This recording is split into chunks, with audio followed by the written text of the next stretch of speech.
एक बार हमारे इस्कॉन के यात्रा गया था वहाँ पर, बॉम्बे से 5,000 लोग गए थे, तो महाराज जी भी गए थे हमारे। तो वहाँ पंडित जो है कई बार चमत्कार करते हैं, और रथ यात्रा में अचानक किसी को लेके जाएंगे, खींच के लेके रथ के ऊपर फेंक देंगे, जाओ भगवान का आलिंगन करो। ऐसे पंडित कभी कुछ भी चमत्कार करते हैं, आपको समझ में नहीं आएगा क्यों कर रहे हैं। तो एक बार रथ यात्रा के लिए रुके हुए थे हमारे भक्त लोग, 5-6 हजार भक्त थे। कुछ भक्त रात को जप कर रहे थे, उसमें से पंडा एक को खींच खींच के मंदिर के अंदर लेके गया, जबकि अल्टर बंद है, बाहर से लोगों को अलाउ नहीं, अंदर सेवाएं चल रहे हैं पर बाहर वालों को अलाउ नहीं। खींचते हुए अंदर लेके गए, अल्टर के अंदर ढकेल दिए, जाओ जगन्नाथ जी का आलिंगन करके आओ। ओ अरे बाप रे, कितने भाग्य, मेरा दौड़ के गया, जगन्नाथ जी को आलिंगन किया, रोने लगा। लौट के आ रहा था, उसको याद आ गया कि जगन्नाथ जी को तो बुखार होगा, तो वापस जाके चेक करता है। जैसे ही चेक किया, जगन्नाथ जी का शरीर बिल्कुल तप्त है, गर्म है। जैसे बुखार होता है ना, गर्म होता है ना, चेक करते हैं, ऐसे भगवान के शरीर गर्म है, बुखार आया हुआ है। तो एकदम गदगद होके दौड़ते हुए महाराज जी को आके कहते हैं कि महाराज जी, जगन्नाथ जी को सही में बुखार आता है। तो इसलिए महाराज भगवान नाटक नहीं करते हैं, वास्तव में उनको हर साल बुखार आता है। तो काढ़ा पिलाते हैं। हम बॉम्बे मंदिर में थे, वहाँ जगन्नाथ जी बड़े बड़े मूर्ति हैं, तो वहाँ भी देखिए पुजारी लोग इस 15 दिन में काढ़ा, बहुत सारी जड़ी बूटियों से बना हुआ काढ़ा और मेथी के लड्डू, बहुत सारी चीज़ें खिलाते हैं, औषधीय चीज़ें खिलाते हैं बुखार ठीक करने के लिए। और इस दौरान बॉम्बे का एक कहानी है, जिस मंदिर में था, वहाँ पुजारी मुझे ये कह रहे थे, वो हमारे उड़ीसा के ही पुजारी, मीरा रोड मंदिर के, वो जगन्नाथ जी बड़े बड़े विग्रह है वहाँ, तीन विग्रह अभी भी हैं, वो बड़े मंदिर बन गया अभी, उस टाइम पे छोटा मंदिर था। तो राधा कृष्ण एक तरफ है, जगन्नाथ जी है, अभी तो 3 अल्टर कर दिए, गौरनीता भी आ गई। तब पुराना मंदिर में 2 ही भाग था, राधा कृष्ण जगन्नाथ, हम लोग वहीं दर्शन करते थे। जो 15 दिन स्नान यात्रा हो गया, तो जगन्नाथ जी और राधा कृष्ण के बीच में एक पर्दा और सामने दरवाजा बंद रहता है, ताकि राधा कृष्ण का ही दर्शन हो, जगन्नाथ जी का ना हो। बाकी सेवा पुजारी लोग सेवा भोग लगाना सब करते हैं। तो वो पुजारी मुझे कह रहे थे, लोग कहते हुए भी रोने लगे, बात बहुत निष्ठावान पुजारी है, 2-2:30 बजे उठ के या उसके पहले भी उठ के वो प्रतिदिन उनका सेवा है मंगल आरती करना, बिल्कुल कई सालों से। तो वो पुजारी कह रहे थे मुझे कि मैं भोग लगाने गया था, जगन्नाथ जी का भोग लगाने, और बड़े बड़े प्लेट सब सजा के रखा। तब जो बीच में पर्दा है राधा कृष्ण के बीच में, बाहर से तो अल्टर बंद है, भोग लगते बंद होता है, पर्दा है, वो पर्दा बंद था। और जैसे ही मैं घंटी बजाया, भोग मंत्र बोल के कि आइए भगवान आह्वान किए कि खाने के लिए भोग स्वीकार करिए, घंटी बजाते ही पर्दा ऐसे जोर से खोल के कोई ऐसा 3 परछाई जैसा आके भगवान में प्रवेश कर लिया। हमें दंग रह गया कि ये क्या हो रहा है। यानी जगन्नाथ जी घूमने गए होंगे बंद कमरे में, उनको कहाँ रहना है, कहीं यहाँ वहाँ घूम रहे होंगे। तो जैसे ही भोग के लिए बुलाए तो दौड़ के आ गए। ये मुझे बोले थे बहुत साल पहले की, मैं सुना था 2008-9 में सुना होगा एक स्टोरी। अब मैं गुजरात आ गया था, उसके बाद वहाँ बड़ा मंदिर बन गया। उसके बाद एक कहानी और सुना मैंने, वहीं जाने के बाद मेरे एक मित्र है, वो पुजारी है वहाँ, तो वो कह रहे थे कि दोपहर को 12 बजे 12:30 बजे जो भी आरती होता है, भोग लगता है, फिर अल्टर बंद करते हैं, एसी चलता है, पूरे ऐसे मार्बल का घर है, बिल्कुल चमकता है, सबसे सुंदर राजमहल की तरह मंदिर होता है, बहुत अच्छे से सजाए, सब पोछा भी लगता है बार बार। भगवान के लिए 3 पलंग बना हुआ है, उसमें मच्छरदानी भी लगाते हैं, ऐसे बड़े बड़े पलंग, उसमें फूलों से सजाते हैं उसको। दोपहर को भी भगवान विश्राम मंत्रों से बुलाते हैं विश्राम के लिए, रात को छोटे विग्रहों को सुलाते हैं, तो मंत्रों से जगन्नाथ जी को बुलाते। 3 पुजारी होते हैं, जगन्नाथ जी वाले पुजारी मुझे कह रहे थे कि हम फूलों से सजाए पूरे पलंग को, पूरे घर को पोछा लगाए, मार्बल को बिल्कुल नीट एंड क्लीन, मच्छरदानी बंद कर दिए और भगवान को सुला के हम चले गए।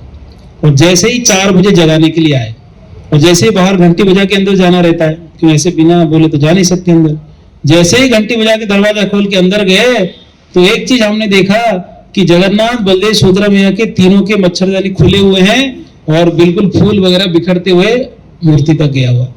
यानी क्या हुआ है, वह विश्राम किए और दौड़ के गए, जो भक्त आ गए तो खुद ही चले गए। तो ऐसे वो लीलाएं अभी भी करती, जहां जहां इस्कॉन में ऐसे जगन्नाथ जी कुछ ना कुछ वहां लीलाएं होते रहते। हमारे मायापुर में जगन्नाथ जी हैं, वहां पर राजापुर में हम लोग परिक्रमा में इस बार दर्शन किए थे।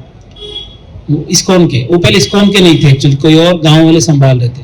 तो जगन्नाथ जी पुजारी को बोलते हैं कि मुझे इस्कॉन वालों को दे दो, तुम अच्छे से खिलाते नहीं हो। तो पुजारी बोला ऐसे ही सपना आया होगा। एक दिन तो पुजारी भोग प्लेट लेके आया और तीनों जगन्नाथ, बलदेव, सुभद्रा भाग रहे, अरे कहाँ भाग रहे हो, भोग तो खा लो। बोले तुम ठीक से खिलाते नहीं, इस्कॉन में जा रहे हैं हम। तो बोले मैं इस्कॉन वालों को बुलाता हूँ। तब से वो पूरे गांव वाले इस्कॉन को दे दिए कि आप संभालो। तो अब इस्कॉन बहुत बड़ा डेवलपमेंट बहुत अच्छा किया है, तो वहाँ भोग बहुत बढ़िया लगता है। तो इस्कॉन पुजारी आ गए, विदेशी भक्त लोग भी आ गए, बहुत सारे जो पुजारी है। तो वहाँ एक विदेशी बच्चा खेल रहा था, छोटा बच्चा। उनके माता पिता वहाँ पूजा करने के लिए, सेवा के लिए, माला बनाने सब रहते हैं वहाँ। तो उनका कुछ बॉल या कुछ तो भगवान के कमरे में आ गया। तो वो अंदर आया तो बलदेव जी को पगड़ी बांधा हुआ है ना, बहुत बड़ा पगड़ी, बलदेव सुभद्रा जगन्नाथ जी। तो बहुत सारे पिन लगे रहते, तो उसने पिन, बड़ा डिजाइन वाला पिन है, तो देखने के लिए कुछ छेड़छाड़ किया होगा, तो बलदेव जी को लग गया पिन। साक्षात भगवान है, वो तो संभाल के पिन लगाना चाहिए, तो पिन इसने कुछ डिस्टर्ब किया होगा, बच्चा था। बलदेव जी उसको एक कान के नीचे बजाए, धाड़ करके उसको चक्कर आया, दौड़ के रोते हुए गया, छोटा बच्चा था। माँ बोले क्या हुआ? बोलते कि झापड़ बजाए। कौन मारा? तो बोलते कि ये मारा बलदेव, ये सफेद कलर का। तो उनके माँ आश्चर्य हो गई, इस बच्चे का भाग्य देखो कि बलदेव जी के हाथ से क्या क्या झापड़ खाया। तो ऐसे एक्चुअली हाँ भगवान बहुत लीलाएं की। एक बार तो भोग लगाते वक्त चावल, जब भी भोग लगाते ध्यान रखिएगा फुल भरपूर भोग लगाना चाहिए, ज्यादा भोग। चावल है तो चावल ऐसे पहाड़ की तरह, अन्नकूट जैसे होता है ना, वैसे भोग लगाना चाहिए। सब्जी है तो अगर कटोरी में तो फुल कटोरी देना चाहिए। कई लोग थोड़ा थोड़ा डाल देते चम्मच से, छोटे छोटे कटोरी में लगाते हैं, ऐसे आदत नहीं होना चाहिए। बड़ा प्लेट होना चाहिए, भले ही घर में हो, और जितना बनाए पूरा डाल दो। आप 10 लोग के लिए बनाए तो पूरा डाल दो उसमें, जितना मैक्सिमम आप भोग लगा सकते हो। छोटे हो तो कटोरी उसको फुल कर दो। तो ऐसे चावल सजा के, भोग प्लेट सजा के भोग लेके गए। पर वहाँ क्या, रात के टाइम शायद भोग लगा रहे थे और तुलसी पत्र गलती से तोड़ना भूल गए थे, रात को तोड़ नहीं सकते। तो जो पुजारी ये सोचा कि ठीक है भगवान जी खा लेंगे और क्या, भावग्राही है। तुलसी डाले नहीं चावल में, वहां रख दिए, मंत्र बोले बाहर आ गए। जब दोबारा गए भोग उठाने तो चावल के अंदर से तुलसी की पौधा आ गया था। तब उनको लगा कि नहीं, बिना तुलसी का कभी भोग नहीं लगाना चाहिए। ऐसे अभी भी की लीला है, कोई पुरानी घटना है नहीं। इसलिए जगन्नाथ जी की मूर्ति जहां भी हो, कुछ ना कुछ भगवान लीलाएं करते। जगन्नाथ जी तो लीलाएं करते हो, लीला के बिना रह नहीं सकते। अभी भी जगन्नाथपुर में लीलाएं हो रही, हर मंदिर में जहाँ जगन्नाथ जी वहाँ कुछ ना कुछ लीलाएं आप सुनेंगे। तो मेरा कुछ, मैं तब नया नया इस्कॉन में आया, 2007 की बात है। तो मुझे एक सेवा दिया गया, ऑफिस में कंप्यूटर में सब टाइपिंग वगैरह करने का दिया गया था। तो इतना बड़ा टेबल दिया हुआ था मुझे, वहाँ एक कंप्यूटर था, बहुत अच्छा टेबल था, बहुत बड़ा। तो मेरा सेवा था वहाँ, हमारे प्रेसिडेंट थे, उनके बाजू में मेरा ऑफिस है, तो मेरा सब एंट्री वगैरह करता था मैं। तो प्रिंटर भी एक था, कंप्यूटर था।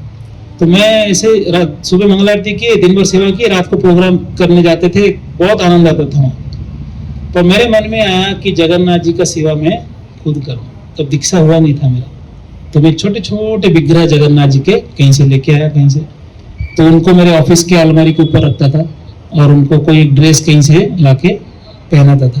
तो मैंने जगन्नाथ जी को प्रार्थना किया कि ड्रेस एक ही है, और भी ड्रेस होती तो अच्छा लगता है, रोज श्रृंगार होता।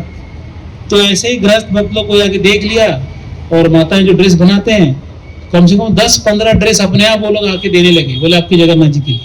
और रोज नया ड्रेस पहनाता था, बहुत अलग अलग कलरफुल, बहुत बढ़िया ड्रेस। तो मैं बोला ठीक है। तो जगन्नाथ जी वहाँ बैठे, तो मेरे मन में आया एक दिन कि जगन्नाथ जी को कुछ भोग लगाऊं। देखिए मंदिर में ही रह रहा हूँ, मंदिर में ऑलरेडी जगन्नाथ जी है, मेरे ऑफिस के जगन्नाथ जी को मैं सोचा कि इनको भोग लगाऊं। पर मुझे ये बात पता नहीं था कि अगर एक बार खिलाना चालू किए तो भगवान को फिर बंद नहीं कर सकते, उनको आदत पड़ गया, ये मुझे पता नहीं था। तो मैंने एक दिन कुछ तो लाके फल या मिठाई कुछ भोग लगा दिया था। जैसे भोग लगाया तो गृहस्थ भक्त जो भी ऑफिस में मुझे कहीं मिलने आए तो देखे, पहले कुछ खिलाए क्या जगन्नाथ जी को। डेली टिफिन आने लगा ऑफिस में। हर रोज मैं ऑफिस सेवा करने से पहले भोग लगाता था, टिफिन 7 भक्त लोग देते थे। और एक दिन तो सारे गृहस्थ लोग बोले कि 56 भोग लगाते, प्रिंटर के ऊपर जगन्नाथ जी रखे, पूरा टेबल में 56 भोग लगाए। और उनको इतना खाने का आदत लग गया। बाद में मैं जब गुजरात शिफ्ट हुआ तो हमारे किचन वाले जो है, जहाँ पर दिन भर भोग बनता है, वो किचन वाले बोले जगन्नाथ जी हम ले लेते। और अभी भी वो जगन्नाथ जी है, पूरा दिन भोग लगता रहता है, दिन भर भोग बनता है, भोग लगता है। तो इसलिए ऐसे जगन्नाथ जी घर पे आप जगन्नाथ जी रखो तो भोग लगाना अनिवार्य है, उनको बहुत अच्छा लगता है।